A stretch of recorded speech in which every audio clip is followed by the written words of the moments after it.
Hi అండి, అందరూ బాగున్నారా? బయట వర్షం పడుతుంది కదండి. ఇలా ఆమ్లెట్తో వేడివేడిగా టమాటా రైస్ చేసేసుకుందాం వచ్చేయండి. కావలసిన పదార్థాలు: కొత్తిమీర, కరివేపాకు, వెల్లుల్లిపాయ, ఎండుమిర్చి, అలాగే ఒక స్పూన్ మినప్పప్పు, ఒక స్పూన్ శనగపప్పు, ఒక స్పూన్ జీలకర్ర, ఆవాలు, అలాగే ఒక పావు కిలో టమాటాలు తీసుకున్నానండి. ఇక్కడ పావు కిలో టమాటాలకి ఒక 6 పచ్చిమిర్చి, ఒక ఉల్లిపాయ, నిమ్మకాయ సైజ్ అంతా చింతపండు, అలాగే 2 స్పూన్లు ఉప్పు, కారం, పసుపు. ఇప్పుడు స్టవ్ వెలిగించి కళాయి పెట్టుకుందామండి. గిన్నె పెట్టుకున్నానండి. గిన్నెలో కొంచెం ఆయిల్ వేసుకుంటున్నానండి టమాటా మగ్గబెట్టడానికి. ఆయిల్ వీటెక్కాక టమాటా ముక్కలు మొత్తం కూడా అందులో వేసేసుకోవాలండి. పావు కిలో టమాటా ముక్కలు.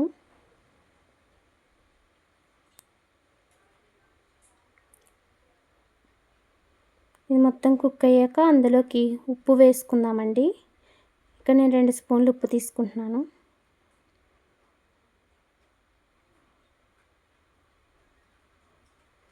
అలాగే పసుపు, కారం కూడా వేసేసుకుందామండి.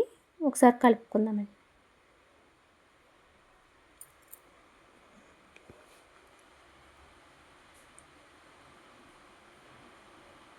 ఇలా గుజ్జుగా మెత్తగా ఉడికిపోవాలండి.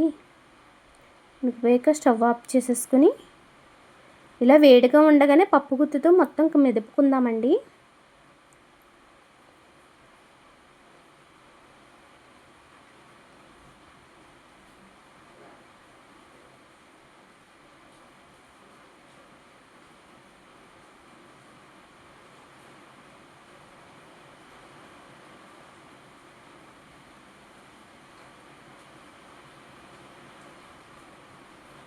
ఇదిగోండి, మెత్తగా అయిపోయింది చూసారా.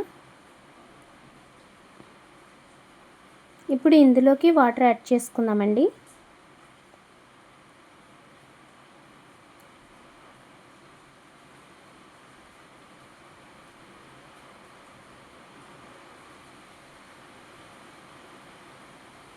ఇంకొక చెంబు కూడా వాటర్ వేసుకుందాం.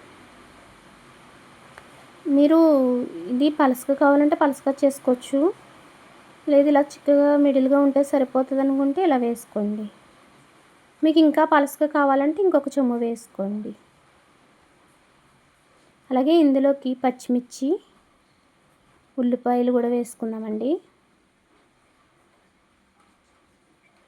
ఇక్కడ నేను ఒక ఉల్లిపాయ తీసుకున్నాను కదండి, పచ్చిమిర్చిని అవి కట్ చేసుకుని సగమే యాడ్ చేసుకుంటున్నానండి. మిగతా సగం పోపులో వేసుకుంటానండి. సగం ముక్కలు పచ్చిమిరపకాయ ముక్కలు, సగం ఏమో ఉల్లిపాయ ముక్కలు వేసుకున్నానండి.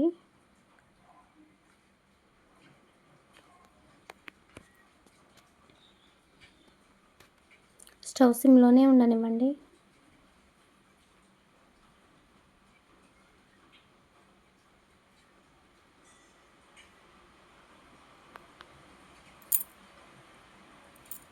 అలాగే ఇందులోకి నిమ్మకాయ సైజ్ అంత చింతపండు గుజ్జు తీసుకున్నానండి.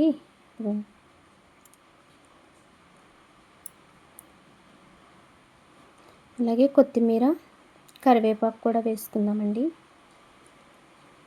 కొత్తిమీర కాడలతోటే వేసుకోండి, చిన్న చిన్న ముక్కల కింద కాకుండా.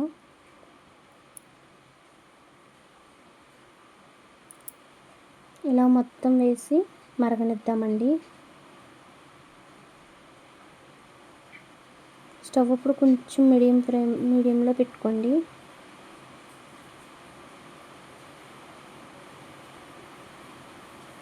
ఓకే, ఎన్ని మరుగుంది చూసారా.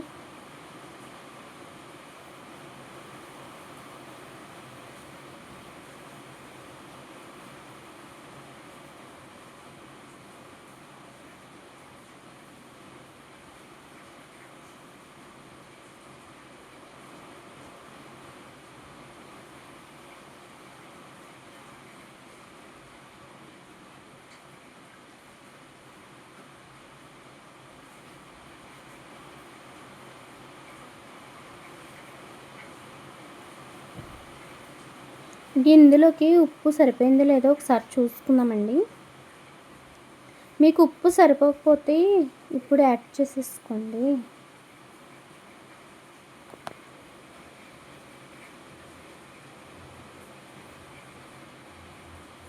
మీకు ఇందులోని వేసుకుంటే చిన్న బెల్లం ముక్క కూడా వేసుకోవచ్చండి. అలాగే ఒక 4 మిరియాలు దంచి కూడా వేసుకోండి. అంటే మిరియాలు ఇష్టం తింటారని అనుకుంటే వేసుకుంటే కూడా టేస్ట్ చాలా బాగుంటుందండి. నాకు ఉప్పు సరిపోలేదు, కొంచెం ఉప్పు యాడ్ చేసుకున్నానండి.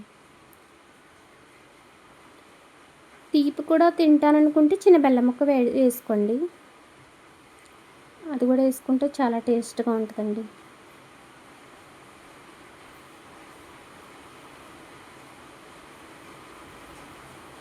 దీన్ని మరిగింది కదండి, ఇది ఆ స్టవ్ మీదకి పెట్టి పోపు పెట్టుకుందామండి. స్టవ్ వెలిగించుకుందామండి. కళాయి పెట్టుకుందాం. స్టవ్ వెలిగించి ఆయిల్ పోసుకుందామండి పోపుకు సరిపడగా.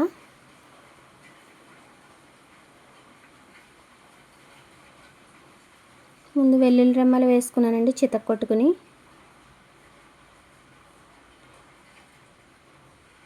కొంచెం ఫ్రై అయ్యాక శనగపప్పు మినపప్పు ఉన్నాయి కదండి, ఆ పప్పులు వేసుకుందాం. శనగపప్పు మినపప్పు జీలకర్ర ఆవాలు అవి కొంచెం ఫ్రై అయ్యాక మిగతా వేసుకుందామండి. అలాగే ఇందాక మీకు చెప్పాను కదండి, పచ్చిమిర్చి సగమే యాడ్ చేసుకున్నాను, ఇంక మిగతా సగం ఇక్కడ యాడ్ చేస్తున్నానండి.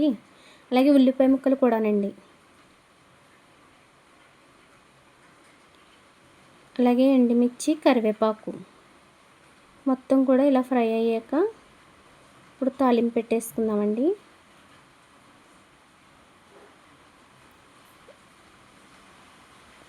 ఈ గిన్నె కొంచెం దాని మీదకి పెట్టి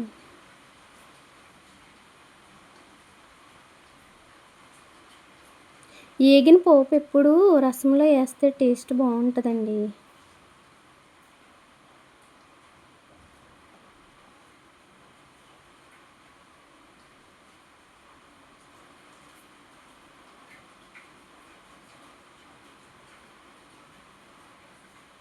అంతేనండి, టమాటా రసం రెడీ అయిపోయింది. ఈ వర్షాకాలంలో ఈ టమాటా రసం పెట్టుకుని ఆమ్లెట్ వేసుకొని తింటే చాలా బాగుంటుందండి. ఒకసారి మీరు కూడా ట్రై చేయండి. సింపుల్ అండ్ టేస్టీ వేడివేడిగా టమాటా రసం రెడీ అండి. ఈ రెసిపీ కనుక మీకు నచ్చినట్లయితే లైక్ చేసి షేర్ చేసి నా ఛానల్ సబ్స్క్రైబ్ చేసుకోండి. మీరు సబ్స్క్రైబ్ చేసుకుంటే నేను పెట్టే ప్రతి వీడియో మీకు వస్తుందండి. Thank you for watching.